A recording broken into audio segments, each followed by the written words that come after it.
Hello friends, welcome to my YouTube channel. I am Dr. Mangesh Dusing, working as an assistant professor in chemistry at Maratha Vidyapasarak Samaj, Nashik. Friends, in last videos we saw SN2 reaction, SN1 reactions. Then we saw factors, which are the factors which decides either a reaction follows SN1 mechanism or either follows SN2 reactions. In that case, there are four factors. Uh, First one is substrate effect, then next one is leaving group effect, third one is nucleophilic effect, and fourth one is solvent effect. In last videos we saw substrate effect and leaving group effect. In this video we will learn about effect of nucleophile in nucleophilic substitution. What is nucleophile? So a nucleophile is a species that seeks a positive charge at center, literally called as nucleus loving. So in general, nucleophiles are electron pair donors or Lewis bases, because Lewis bases also electron donors. So nucleophiles are Lewis bases in structure via lone pair or pi bond.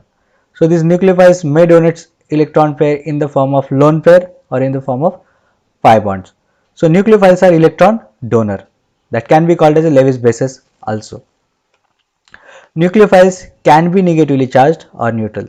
So nucleophiles are the species which may contain negative charge or it may be neutral also. For example, OH minus can be a nucleophile as well as that is negatively charged, while H2O, that can be a nucleophile even though that is neutral molecule. Counterions are often omitted for negatively charged nucleophiles. So in terms of, instead of negatively charged nucleophiles, we can use water as a neutral molecules for the nucleophiles. Friends, as we know that nucleophiles are electron rich, bases are electron rich, Lewis bases donates its electron, nucleophiles also donates its electron. Although basicity and nucleophilicity are interrelated because both are giving the electrons, both are donating electrons in the form of lone pairs or in the form of negative charge or in the form of pi bonds, but fundamentally bases and nucleophiles are different. So we will see in what sense bases and nucleophiles are different, what is basicity and what is nucleophilicity.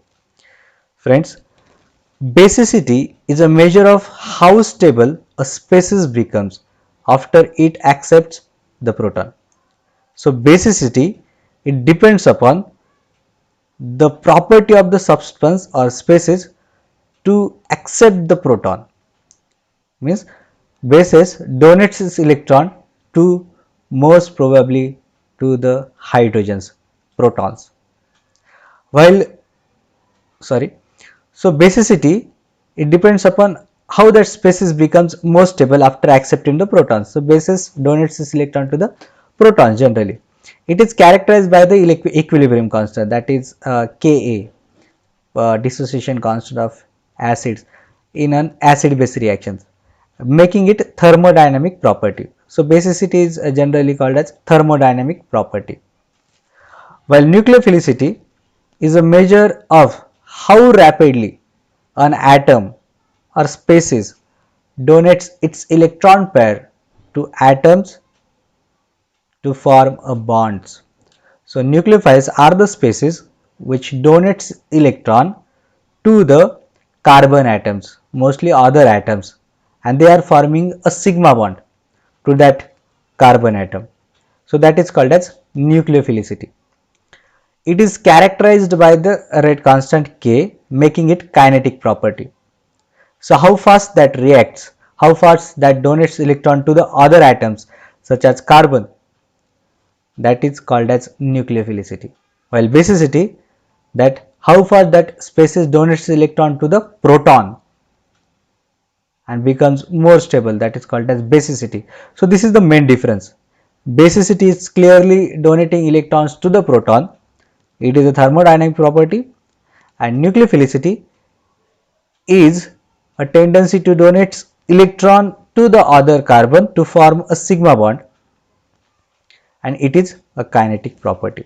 These are the main differences between basicity and nucleophilicity. We will see what is the effect of nucleophile in case of SN1 reaction and SN2 reaction, and how this property of nucleophile or strength of nucleophile decides either reaction goes via SN1 mechanism or goes via SN2 mechanism. Friends, strong nucleophile, it's closer its energy of transition state, and which lowers the activation energy, giving a faster SN2 reactions. So, stronger nucleophiles lowers the energy of activation. So, it prefers a SN2 reaction, while a weaker nucleophile that is further that increases the energy of transition state, and which raises the energy of activation, giving a slower SN2 reaction. So, it clearly indicates that stronger nucleophile increases the rate of SN2 reaction, while weaker nucleophile slows the SN2 reaction. See the energy profile diagram. Suppose this is the reactant energy. If we are using a stronger nucleophile, that lowers the energy of activation and that decreases the energy of transition state. So that attains a transition state earlier, reaction becomes faster because energy of activation required is very small. So stronger nucleophiles prefers SN2 mechanism that increases the rate of SN2 reaction. While if weaker nucleophile is there, suppose this is the substrate, so energy of the transition state will be higher. So whatever the energy gap between substrate and transition state, that is called as activation energy. So activation energy will be increased. So because of this higher activation energy, the rate of SN2 reactions becomes slower. So in short, stronger nucleophiles increases the rate of SN2 reaction, while weaker nucleophile lowers the rate of SN2 reaction. So stronger nucleophile promotes the SN2 reaction. Now, what is the relation between nucleophilicity and basicity? So nucleophilicity parallels to the basicity in three instances. So which are those we will see. So nucleophilicity and basicity are mostly parallel. So which are those cases? So first, if the attacking atom is same, then the stronger base is a stronger nucleophile. That is, nucleophilicity increases with basicity. So nucleophilicity increases, basicity is also increases if the attacking atom is same. For example, from left to right, basicity is increases. So attacking atom is same. So basicity is correlated with the nucleophilicity. So from left to right, nucleophilicity is also increases. So ethoxide ion is strong basic as well as strong nucleophilic also as compared to these three. Now we will see the second instance, that is a negatively charged nucleophile is always a stronger nucleophile than its conjugate acid. For example, OH minus is more nucleophilic than neutral molecule, and OR minus is more nucleophilic than ROH. Friends, it's obvious that negatively charged species are highly electron rich than the neutral molecule. That makes neutral molecules, that makes negatively charged species are more nucleophilic, more stronger nucleophilic than neutral molecule. For example, OH minus ion is more nucleophilic than H2O. So it's very simple. A negatively charged nucleophile is always stronger nucleophile than its conjugate acid. That is, OH minus is more nucleophilic than neutral H2O, and OR minus is more nucleophilic than alcohol, that is ROH. Friends, that is very obvious that because electron rich species, that is negatively charged species, having more tendency to donate electron to the carbon than the electron donation tendency of the neutral molecule. That makes negatively charged species are more nucleophilic than neutral molecule. Third one is when attacking elements belongs to the same period of the periodic table, then also nucleophilicity increases with basicity. That is, ammonia is more basic than water. So, if in the same period that nucleophilicity correlates with the basicity, ammonia is more basic than H2O because oxygen is more electronegative than nitrogen.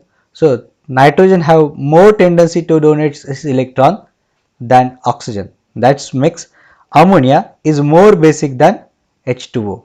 Even though nitrogen contains only one lone pair while oxygen having two lone pairs, but electron donation tendency of this nitrogen is more than oxygen because nitrogen is nitrogen is less electronegative than oxygen. That makes ammonia is more basic than H2O. That is valid for charged species also. So NH2 minus is more basic than O minus. Similarly, NH2 minus is more nucleophilic than OH because nucleophilicity and basicity correlates, they move parallelly. So nucleophilicity increases, basicity also increases. So see here, these are the some nucleophiles, that is CH3 minus, NH2 minus, OH minus, F minus. So increasing the basicity from right to left increases the nucleophilicity. So in the same period, the nucleophilicity increases with basicity. So CH3 minus is a conjugate base of weak acid that makes it strong base and strong nucleophile, while F minus is a conjugate base of strong acid that makes it weak base and weak nucleophile as compared to these three nucleophiles. Now fourth one is if the attacking atom belongs to the same group, means in a column in the periodic table, then nucleophilicity does not correlate with the basicity. In a period, means in a row, nucleophilicity and basicity are parallel. So basicity increases, nucleophilicity increases. But in column, in group, nucleophilicity does not correlate with the basicity. For example, fluorines, for example halogens. So F minus is more basic than Cl minus, than Br minus, than I minus. So as the atomic size increases, basicity decreases. That makes F minus is more basic than I minus. Similar case for Ro minus and Rs minus. Ro minus is more basic than Rs minus because size of S is higher. So bigger size, less basic. But in opposite way, F minus is less nucleophilic than iodide. I minus is more nucleophilic than F minus. Similar here also, Ro minus is less nucleophilic than Rs minus. Rs minus is more nucleophilic. So as the size of atom increases, basicity decreases but nucleophilicity increases. You have to remember only once, because basicity and nucleophilicity are in opposite way, they are not correlating with each other in case of same group or same column in a periodic table. So what you can say is larger attacking atoms are more nucleophilic than smaller atomic attacking atom. So larger attacking atoms are more nucleophilic than smaller attacking atom. So this is I minus is larger, that's why it is more nucleophilic. S minus is larger, that's why it is more nucleophilic. So it's very important that larger attacking atoms are more nucleophilic than smaller attacking atoms. Now, strong nucleophiles favors SN2 mechanism, whereas weak nucleophiles favors SN1 mechanism. Keep it in mind, read once again. Strong nucleophiles favors SN2, whereas weak nucleophiles favors SN1. Because SN2, that is strong nucleophiles, are controlled by the kinetic factor, while weak nucleophilic reactions controlled by the thermodynamic factor. I will see how that mechanism changes. For example, the neopentyl bromide, this is a molecule name, that is neopentyl bromide. If you are using ethoxide as a nucleophile, that is sodium ethoxide as a reagent, so ethoxide as a nucleophile, ethoxide is a strong nucleophile. So what will happen? This is controlled by the kinetic factor, reaction rate will be high, nucleophile fast attack on the carbon, and Br minus will leave simultaneously. So it follows a SN2 mechanism, and your product will be ethyl neopentyl ether. Product is ethyl neopentyl ether, because this reaction will be faster as strong nucleophile is ethoxide. So you will get this product. But what if we are using a weak nucleophile? For example, again same molecule, that is neopentyl bromide. Now in this case we are using ethanol as a solvent. Now ethanol is a weak nucleophile because this is a neutral molecule, while this was the charged species. So charged species are stronger nucleophile than neutral molecule. So this is the neutral molecule. Now this reaction is controlled by the thermodynamic factor. Reaction rate will be slower. So reaction has enough time to proceed via SN1 reaction. So what will happen? CBr bond will break and we will get a primary carbocation. As we know that primary carbocations are very less stable. So wherever the carbocation is formed, there is a chances of rearrangement. So in this case, this primary carbocation is tried to get stable by becoming secondary or tertiary carbocation if that is possible. Here methyl group is there, so this methyl will migrate to here, then this this carbocation will be tertiary carbocation, and as we know that tertiary carbocations are more stable. Because of these thermodynamic reactions, thermodynamically controlled reactions, so this rearrangement is possible. Now this methyl group migrates to carbon, tertiary carbon to that primary carbocation, and we will get this tertiary carbocation, which is quite more stable. This process is called as rearrangement. Now weak nucleophile has enough time to attack on that carbocation, and that nucleophile will attack this carbocation, and we will get this rearrangement product. So in this way, strong nucleophiles favors SN2 mechanism, while weak nucleophiles favors SN1 mechanism. I will say the steric effects on nucleophilic strength. Friends, nucleophilicity does not parallel with the basicity when steric hindrance becomes important. Means wherever the steric hindrance is the probability or possibility, nucleophilicity does not parallel to the basicity. Steric hindrance is a decreased in reactivity resulting from presence of bulky group at the site of reaction. So steric hindrance, sterically hindered substrate decreases the reactivity of the nucleophile as well as the substrate. So steric hindrance decreases the nucleophilicity but not basicity. So if sterically hindered species is there, nucleophilicity will get decreased but not basicity.